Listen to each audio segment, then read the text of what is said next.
नमस्कार, आप देख रहे हैं बिहार तक। मैं हूं आपके साथ सुकन्या सिंह। बिहार की नीतीश और तेजस्वी सरकार ने जाति आधारित जनगणना करवाने में आखिर कितना पैसा खर्चा है।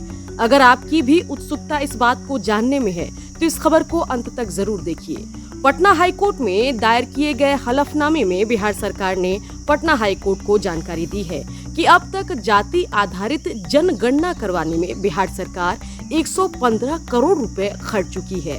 साथ ही आपको बता दें कि इन सब के बीच 3 करोड़ से अधिक सर्वेक्षण प्रपत्रों की छपाई के लिए मेसर्स सरस्वती प्रेस कोलकाता को 11 करोड़ 60 लाख का अतिरिक्त भुगतान अभी करना बाकी है। हलफनामे में बिहार सरकार की तरफ से पटना हाईकोर्ट को बताया गया कि जाति आधारित जनगणना अब अपने आखिरी पड़ाव पर है और ऐसे में अगर जाति आधारित जनगणना रुकता है तो फिर बड़ा नुकसान बिहार सरकार के साथ साथ बिहार वासियों को भी हो जाएगा, क्योंकि इससे न केवल राज्य सरकार के सरकारी खजाने को नुकसान पहुंचेगा बल्कि गरीब, वंचित और जरूरतमंद लोगों के विकास का उद्देश्य भी वंचित रह जाएगा। राज्य सरकार की तरफ से ये हलफनामा 29 अप्रैल को पटना हाईकोर्ट उच्च न्यायालय में दायर याचिका के जवाब में था, जिसमें जाति आधारित गणना को चुनौती दी गई थी और चल रही गणना पर अंतरिम रोक लगाने की मांग की गई थी। और इन सब के बीच सोमवार को इस पूरे मामले को लेकर होने वाली सुनवाई टल गई है। अब इस मामले पर मंगलवार यानी आज के दिन सुनवाई होगी। दरअसल जाति आधारित गणना पर रोक लगाने के लिए पटना हाईकोर्ट में सोमवार को सुनवाई होनी थी। जातियों की गिनती कराने के बिहार सरकार के फैसले को सुप्रीम कोर्ट में चुनौती दी गई थी। याचिका में कहा गया था कि राज्य सरकार को जाति गणना कराने का संवैधानिक अधिकार नहीं है, साथ ही इस पर खर्च हो रहे 500 करोड़ रुपए भी टैक्स के पैसों की बर्बादी है। और इन सब के बीच राज्य सरकार की ओर से दाखिल किए गए जवाबी हलफनामे ने याचिकाकर्ता के उस दावे को नकार दिया जिसमें कहा गया था कि ये कवायद जाति आधारित गणना के समान थी, जिसे केवल केंद्र ही करा सकता था।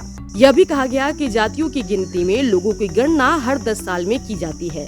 हालांकि इस साल फरवरी तक इस प्रक्रिया को पूरा करने का लक्ष्य रखा गया था, लेकिन अब इसे 3 महीने बढ़ाकर मई तक कर दिया गया है। राज्य सरकार की तरफ से हाईकोर्ट में बताया गया कि बिहार में जाति आधारित गणना के लिए प्रथम अनुपूरक बजट 2022-23 में नियमित बजट का प्रावधान किया गया है। यह याचिकाकर्ता के इस तर्क के जवाब में था।